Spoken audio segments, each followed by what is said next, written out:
pendapatan daerah 2020 ya Mas ya. Nah, saya tidak menggunakan triwulan 3, udah sampai tanggal 8 aja ya kemarin. Bahwa sampai tanggal 8 Desember 2020 ini target pendapatan daerah kita Pangandaran, target keseluruhan ditargetkan ini 1,9 triliun ya. Nah, realisasi sampai tanggal 8 Desember mingguan kemarin ini baru 66,3% ya. Jadi 1,3 triliun ya. Nah, pendapatan ini sumbernya dari mana? Salah satunya adalah dari PAD. Nah, PAD di tahun 2020 setelah perubahan ini kita targetkan 105 ya. Nah, realisasinya mencapai 90,2% atau 95,2 M ya. Sehingga masih ada sisa sekitar 10,2 ya. Nah, kemudian dari dana transfer dari target 772 ini baru terrealisasi 96,8 atau 748 miliar.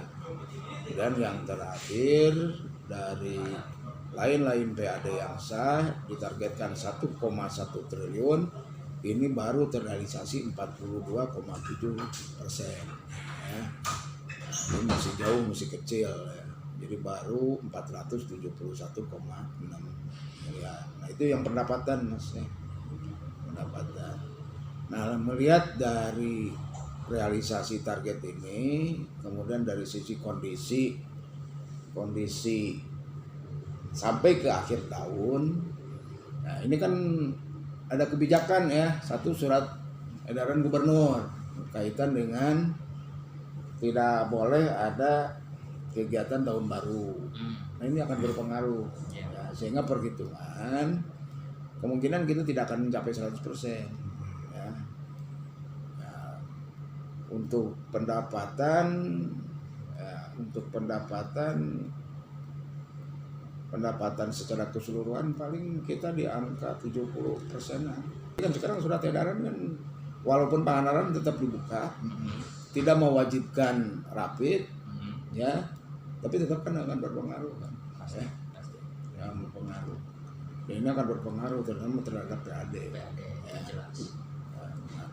Nah, sehingga perhitungan PAD paling kita di angka 92%-an ya. Ada angka loss ya sekitar 8 miliaran lah, tidak akan tercapai. Penyumbang PAD tertinggi ya, PAD ini kan pertama dari pajak daerah ya. Pajak daerah ini kita targetkan 43 miliar ya. Di mana pajak daerah ini ada pajak hotel, ada pajak restoran, PBB ya. Nah, ini kalau dari angka ini udah terlampaui ya, dari 43 miliar ya. Sekarang udah tercapai 101% ya. Nah, tapi ini pun kan setelah kita turunkan di perubahan. Ya, kalau dilihat potensi kan cukup besar. Nah, dari pajak daerah penyumbang terbesar itu dari pajak penerangan jalan. Nah, ini kalau ini stabil ya. Pajak penerangan jalan ini nyampe angka 12 miliaran. Kemudian yang kedua penyumbang terbesar itu dari PBB ya. PBB ya sampai tanggal 8 ini 12,6 miliaran ya, PBB. Nah, kemudian ya kalau berbicara dari PAD ya dari pajak daerah 43 miliar ya, secara keseluruhan. Kemudian yang kedua dari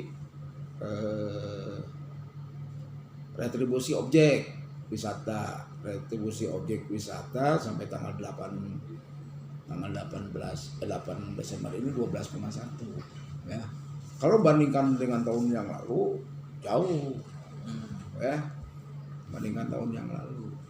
Jadi emang anjlok sekali. Ya, kan? Ya kalau dilihat dari perkembangan tren ya dari tahun ke tahun ini sebetulnya trennya meningkat terus. Ya kalau saya melihat bahwa tingkat kesadaran ini mulai lah ya. Kan kuncinya pendapatan Pangandaran ini kan sebagai daerah wisata adalah kunjungan. Betul. Benar. Ya. Makanya salah satu strategi kita ini kan bagaimana Pangandaran ini ramai tidak hanya hari Sabtu dan Minggu. Ya. Jadi kita menciptakan bagaimana Pangandaran ini sekarang ramai mulai dari Senin sampai Minggu itu ramai. Kalau sekarang ini kan siklusnya itu. Kalau dari sisi angka target ya bisa aja lah mencapai. Ya, karena memang kita turunkan kan sesuai dengan kondisi tadi. Kayak pajak ya. Pajak daerah kita turunkan targetnya hanya 43. Tapi kalau dari sisi potensi kan tahun kemarin aja kan untuk pajak hotel kita tembus sampai angka 11 miliar. Ya. Nah sekarang ya angka 9 miliar kan kita turunkan. Ya kalau dari sisi angka mungkin tercapai. Tapi kalau dari sisi bandingkan dengan tahun lalu pasti ada turun kan gitu. Ya. Tahun depan kita targetkan di angka 300 miliar Pak PAD. Ya, dengan harapan Covid sudah tidak ada.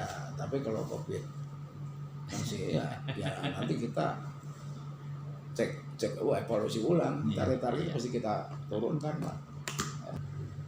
Nah cuma kan kebijakan dengan Covid ini ya kita perpanjang masa pajaknya. Ya, kalau PBB kan awalnya masa pajak sampai bulan September. Nah sekarang kita perpanjang sampai Desember.